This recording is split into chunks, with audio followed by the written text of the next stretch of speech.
Just hang on. We're waiting for... there we go. I don't know if you know, I broadcast simultaneously on my Facebook page and as well as at the Tel Aviv International Synagogue site, so I have to wait both of them get coordinated. Hi, everybody. It's Monday, it's 1 o'clock, and for the next half hour, we are going to be proceeding with Pirkei Avot, History and Hashkafa. A little bit of both today, I think. And hope everybody's well. Hope we're all looking forward here in Israel to the doing without masks. They announced that another 9 or 10 days. And by the way, for those of you in Israel, I'd like to remind you that on Wednesday, the most important week of the year begins, or it's actually 10 days, and that is Shavua Sefer Ivri, when all of the publishers go out, and especially in Haifa and Tel Aviv and Yerushalayim and the train center, I think also in Beersheba, and you can go and buy the best the Hebrew literature in every single subject under the sun, and for a fraction of the usual price. And it's also a scene to make. And if this is your first year, it's the first year in Israel, second year in Israel, you didn't have one last year because of Corona, go. It's unbelievable. I look forward to it all year long. It's an amazing, as you can see, not that I have so much space, but okay, we were in the first Mishnah in the second chapter of Pirkei Avot, which I will repeat. Rebbe Omer, Rabbi Judah the Patriarch, Judah the Prince said, Ezo hi derech yishara she'avor lo ha'adam. What is the straight path that a person should choose for himself? Kol shehi tiferet le something, anything which is a credit or praiseworthy to either himself, meaning that he is consistent and does things which bring honor to his name or credit to his name, or to God, oseha, depends on how you read the word, tiferet lo min ha'adam, and or glory, credit from other people. Okay, we talked about this part of the Mishnah last week, and I'm not going to add on it. Ve'evei zahir, and then he goes on. Ve'evei zahir b'mitzvah kala keva b'chamura, and when you observe commandments,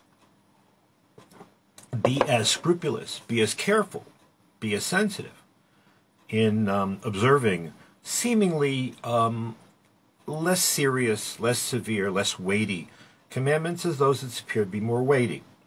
What's a mitzvah kala? The traditional example is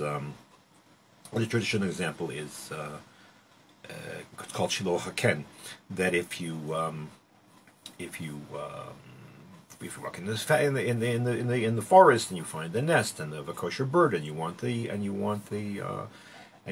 egg, then you should be careful to send away the mother. That's a mitzvah kala. Mitzvah kala doesn't happen all that often. You don't have to go looking for it, as opposed to eating on Yom Kippur or murdering or whatever the case might be. So says Rabbi Yehuda, be as scrupulous, as sensitive about the weighty mitzvahs as the ones that are apparently less weighty. Because you have no idea what the impact of them are on you. Okay? And when you look at the reward you'll get for commandments, you can really discount whatever money you'll lose as a result, because the reward of the commandment is more important. And what you'll get, and imagine what what kind of price you'll pay. You might get some kind of profit from sinning, but at the end, the price that you pay will be that much greater. Why did he come up with this? I think because he's basically continuing the first part. The implicit answer to his first question, was the proper way to go, is in fact to live a life of mitzvot. And then he goes on and says, and when you do mitzvot, it's a package deal. Now that's a very important point. I had an uncle. My uncle's name, I had an Uncle Milton. My Uncle Milton used to say that everybody picks and chooses. That nobody keeps all 613 mitzvot. Everybody picks and chooses, and that you shouldn't try to grab people for consistency. Now, first of all, nobody keeps 613 mitzvot because most of the overwhelming number of mitzvot in the Torah are not applicable today. Maimonides, at the end of the Book of Commandments, says that there are about 60 or so mitzvot which are relevant, that we actually do. That's number one. Now, there that can keep you occupied. It's not Shabbat can keep you occupied. Studying Torah can keep you occupied. None of that is none of that is to be belittled. But there are, the things with the temple and purity and impurity. All these things are at the present time in suspension because we don't have a temple. And even those commandments that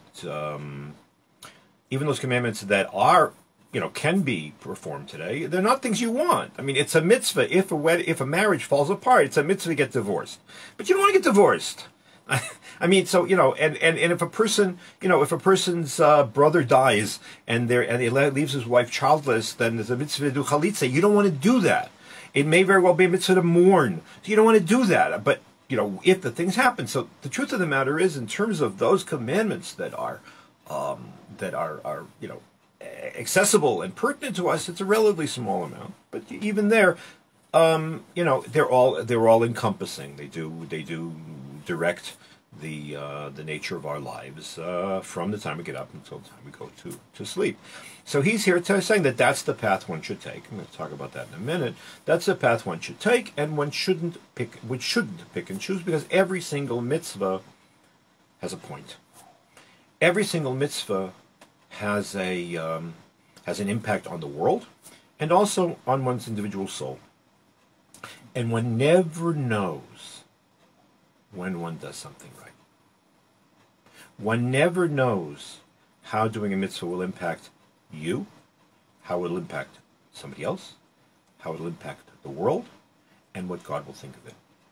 What apparently might be more important, say, I don't know, again, I'm coming back to fasting on Yom Kippur, keeping Shabbat or something like that, or being nice to somebody, not humiliating somebody, or hurting somebody, whatever the case might be, that's, okay, but it might very well be that something you do and something you say by performing a mitzvah, which is just yours, may very well serve to solve another person's problem, and you won't even know it. So don't be so cavalier about mitzvot. You might give a small donation to somebody and think, what is it? It's nothing. That might change a person's life. I'll tell you a story which I don't know if I should tell this or not, but since I already started talking about it, I guess I will. When I was in sabbatical at YU 10 years ago, exactly 10 years ago, I kept a night seder in the Beis Medrash. I was a visiting professor. I kept a night seder. I didn't think there was anything about it. Nice. Yeah, I learned with a younger guy in the Beis Medrash. Truth is, I felt that how should I put this? I honestly felt that I learned better when I was teaching somebody who was at a less advanced level than if I just studied with somebody who was at my level or greater. Anyways, about 5 years later, I got a DM, I got a direct message on Facebook, and it was from a person who had been at yeshiva at the time, and he said it turns out this person he's in graduate school and in the humanities, and he said that he was struggling with the possibility of being able to maintain himself learning Torah in the traditional sense and being a Ben Torah while he's facing the cultural onslaught of academic life. And the fact that I was in the Beis Medrash, just learning from me, gave him an example, gave him the answer to that question, whether it's possible. So you never know what you're going to do. I cannot tell you how important that DM was to me, because I felt not only it was validated, but you didn't intend to do anything for somebody else, and yet you end up doing it simply because you're doing one mitzvah, you end up doing another. So I think that's part of what Rebbe is saying, that the mitzvot are a package.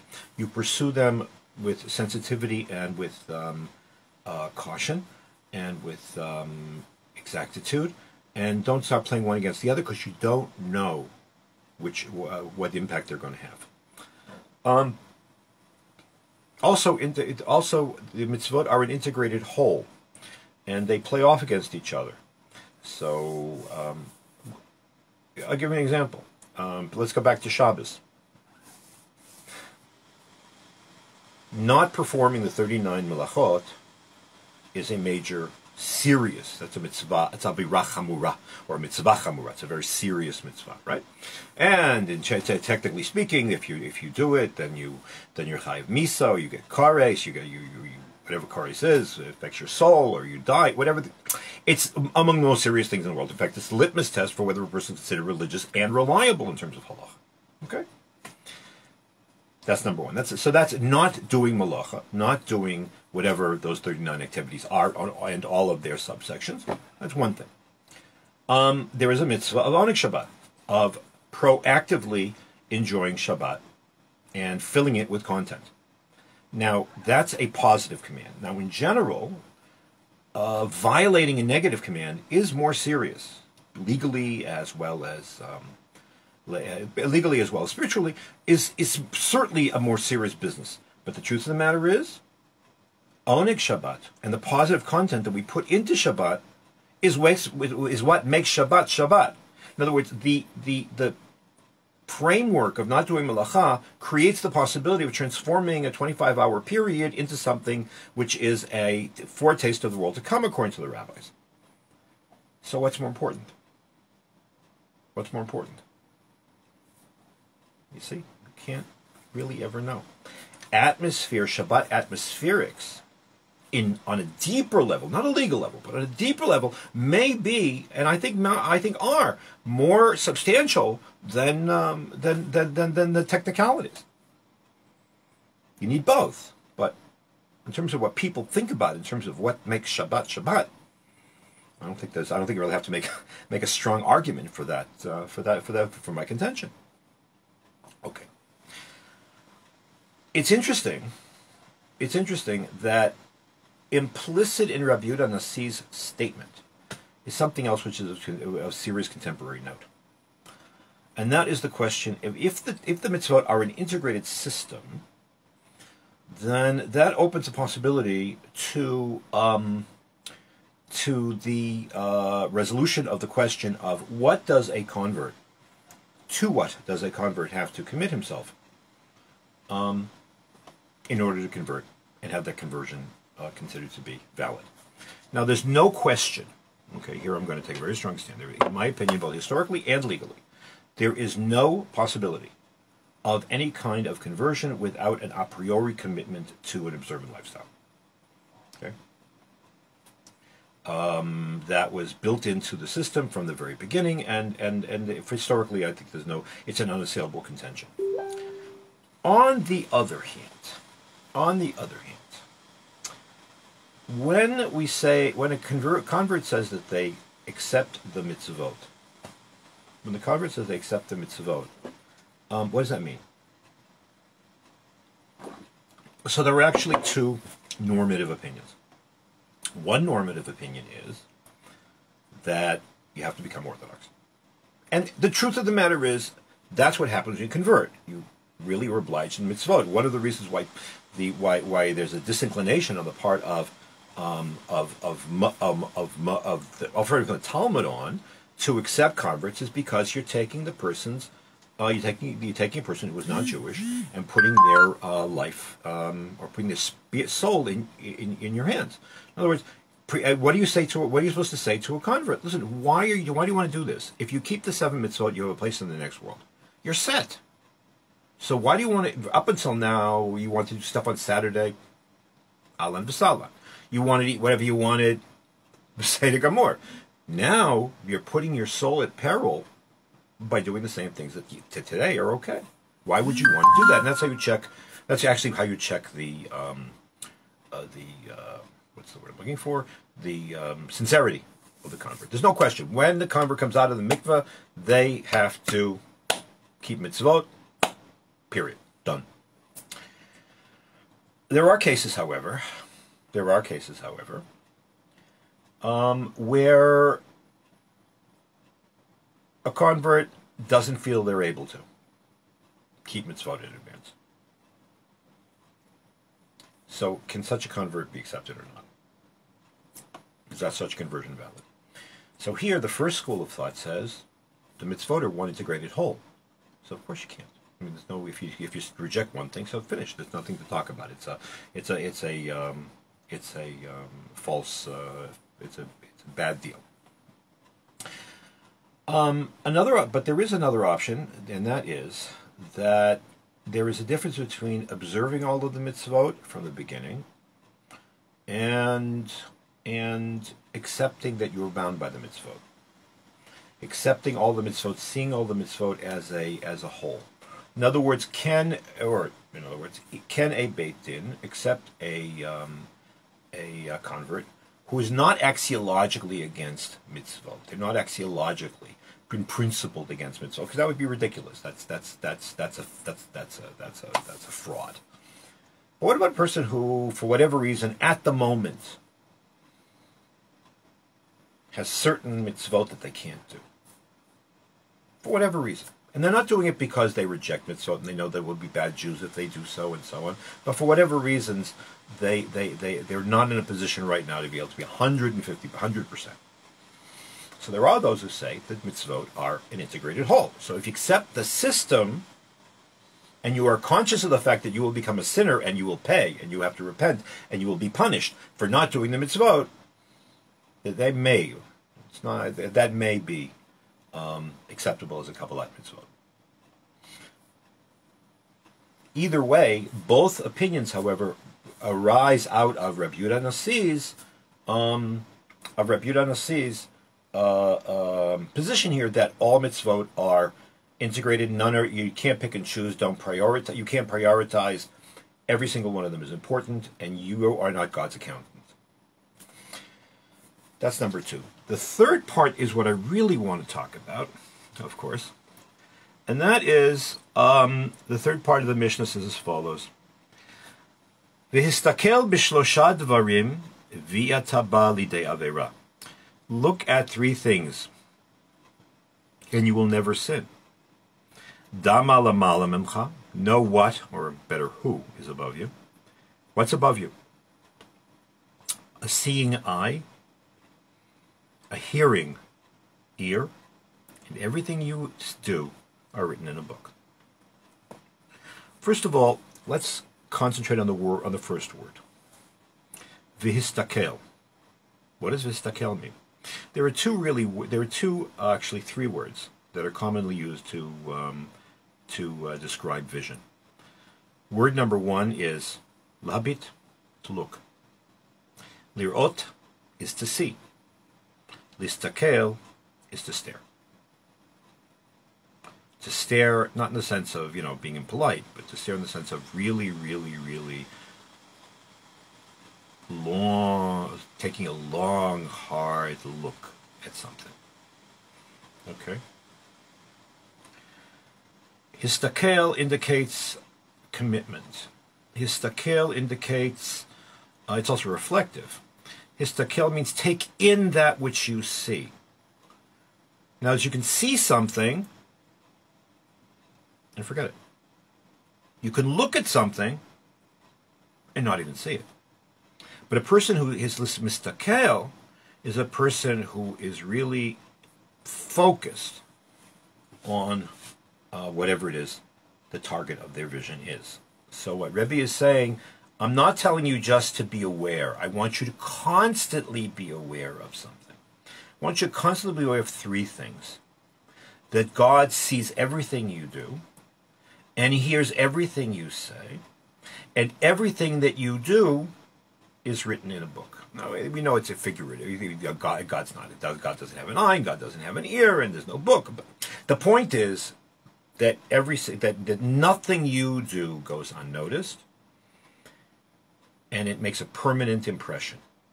Now, the commentaries are interesting because they break down in a certain pattern that there are three possibilities of what this book is. Number one, God takes a record of everything that we do, whether we pay attention or not, and even on Yom Kippur and Rosh Hashanah Yom Kippur, what do we say? But Tizkor Kol HaNishkachot. In Tana Tokef, God remembers everything we forgot, because everything is written down. In fact, when in Tana Tokef in the penultimate lead up to Kedusha, the Musaf on Rosh Hashanah and Yom Kippur, what happens? We talk about the fact that everybody's hand signs what they did. We left our imprint above, and we have to answer for everything that we did. That's one interpretation. Interpretation number two is that Maharal says that everything we do has an impact on the universe. Now, the Kabbalists are very into this, that the idea of sympatheia, that everything, it's sort of like a chaos theory, only on a mystical level. Everything we do affects the world. Everything we do affects the world. And as I said, you certainly affect other people. Number three, it affects yourself. Everything that we do, positive or negative, affects our souls and affects our personality. And there's no way escaping it. Rav Soloveitchik, in his collection on repentance, Ala Tshuva, in one of the Tshuva sermons that he gave that are there, comments on the fact that, and here he's reflecting an old Ashkenazic tradition, that when a person sins, they actually defile. They actually harm their psyche. They harm their soul. And that's why Yom Kippur is seen as a day not only of forgiveness, but of purification. Medieval Ashkenazic Jews, and this is a custom which is practiced almost universally in traditional circles, experienced the sense of being defiled by their own sins, not just emotionally, not just psychologically, but physically. And that's where the custom of going to the mikveh, for men and women, by the way, before Yom Kippur comes from. Because there was a sense of feeling of feeling dirty because of the things that we did, even if there may be, it's a psychological, it comes from emotional feeling of defilement. So all three things, everything you do, whether God writes them down, and whether you have an impact on society and the larger world, as the Maharal would have it, or whether it's on you, all these things happen.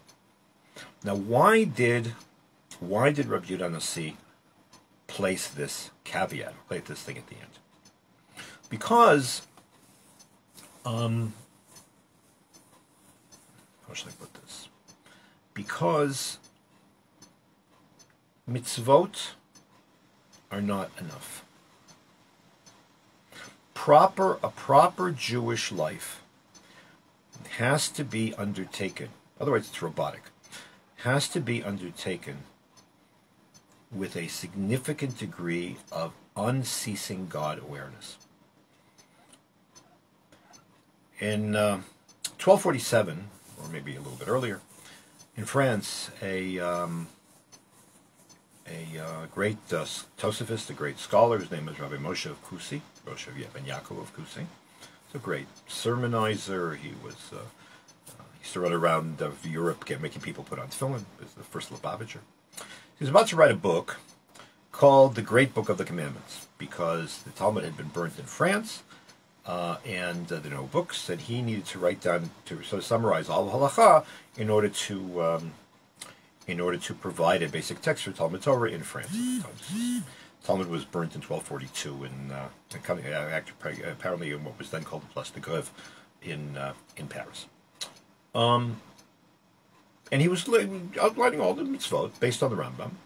He has a dream, and in the dream, an angel comes to him and said, "You're an idiot." Why am I an idiot? You're an idiot. What happened? He said, "You forgot the most important mitzvah."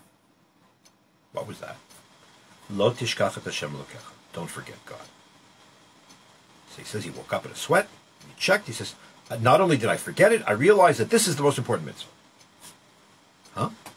First of all, who forgets God? Well, the answer is, you know what? You can forget about God being there.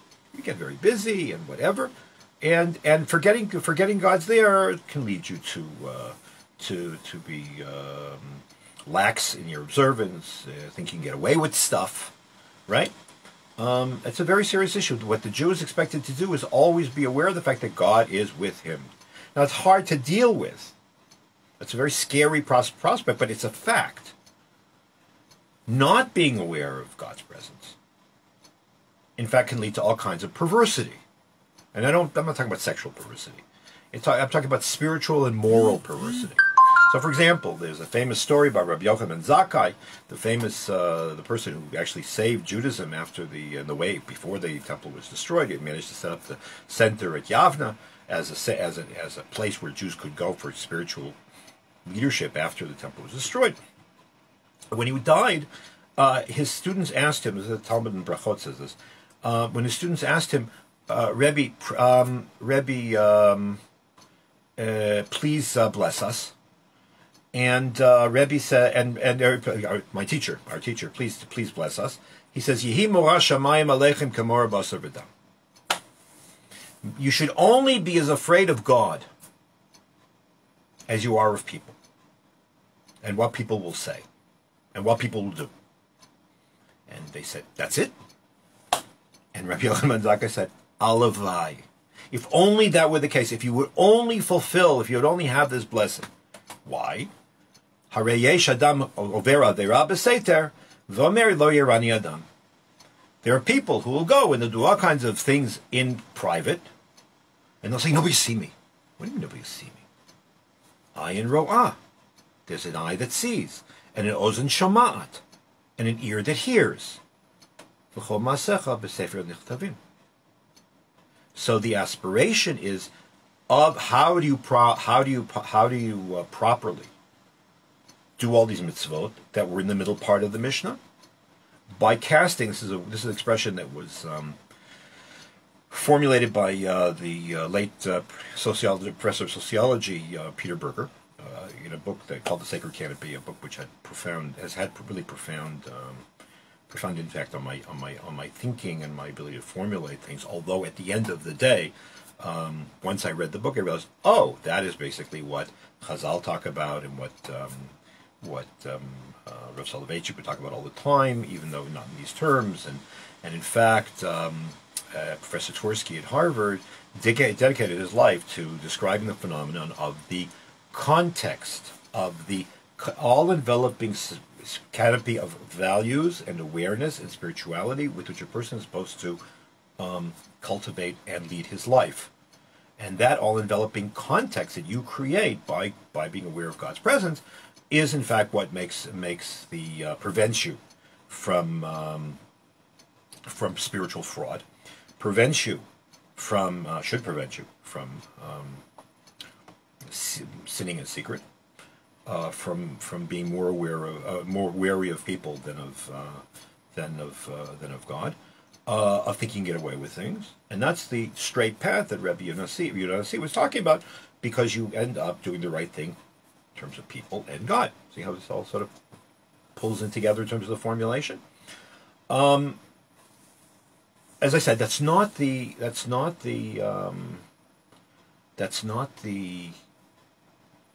easiest thing to do. To a certain degree, man's ability to forget, indeed, is one of the things that allows us to live. If we remembered everything the way that God does, we'd be paralyzed. But at least having passive awareness of God's presence all the time is something which keeps us honest and keeps us straight and guarantees us a place in the world to come. It is also true that when it comes to that, this also raises another issue, which is not for now, but I will mention it in passing. I noticed sometimes I like to, before I teach here, I like to take a look and see what other things are said, what contemporaries say about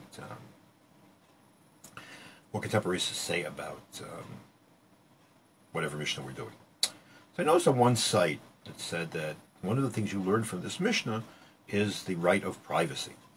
Why the right of privacy? Because you're worried about God looking at what you do, and people shouldn't go digging in to see what you do. Not to a certain degree, that's true. But there's no such thing as privacy in the sense of autonomy. I've heard a lot of people say about all kinds of things, well, you don't care, it's not your business what they do at home. That's true, but we have to inculcate into everybody, including and starting with ourselves, the fact that we are responsible for what we do in the sight of God. It's not that the Torah does not take into serious consideration things you do behind closed doors. On the contrary, in things like that, the Torah consistently says, maybe that God can look into our hearts, and He says, don't hurt, don't hate, and don't bear fault, don't plan vengeance. Be afraid of God. Yeah. People can't enforce that, but it doesn't mean it's not there. It doesn't mean that you can do whatever you want. In other words, a right of privacy from other people doesn't mean that there's total autonomy. The answer is no, as opposed to Western society, who says no, man in private has total autonomy, he can do what the hell he wants. As long as the right of my fist is at the ends of your nose, and that's not Judaism. So you have to balance. So you say yes, there is privacy, but you have to balance that with the awareness that that the Torah is an all-inclusive system, which is predicated upon the fact of Shiviti Hashem L'Negdi Tamid, that I place God ahead of me. And it's not by coincidence that that when Rabbi Yosef Karo published the Shulchan Aruch, he started by saying a person should wake up in the morning like a lion and serve God, even before dawn. And Rabbi Moshe Isserles, when he saw this, he says, you know what, you're missing the point. You're missing the most important issue, because your book is overly halachic. Too much do, don't. But the context in which you're supposed to fulfill these laws finds no expression there. And that's why he said, Shiviti Hashem L'Negdi Tamid, I place God in front of me all the time, no matter where I go, no matter what I do. And then takes a passage from the Guide for the Perplexed. It's the one place in Halakhic literature where the Guide for the Perplexed of Maimonides, which is some controversial in some circles, finds full expression in a straight, normative, orthodox halachic work. Because the law, if it's enforced or observed without that all-enveloping awareness, is at best seriously deficient. So I think that's the full answer to the tripartite answer that Rabbi Judah the Patriarch, or the Prince, gives to the question of what is the straight path that a person should choose for themselves. Okay, everybody, we will see you Me'etz Hashem next week. This will be posted in the usual places. You're welcome to share it. I invite you to share it. One of the things you want to do is get your word out there. It'll be on Twitter. It'll be on Instagram. It'll be on my YouTube channel, which you can easily find with almost everything I've done for the past number of years. It'll be up as an audio on YU Torah, and I look forward to seeing you next week. Bye.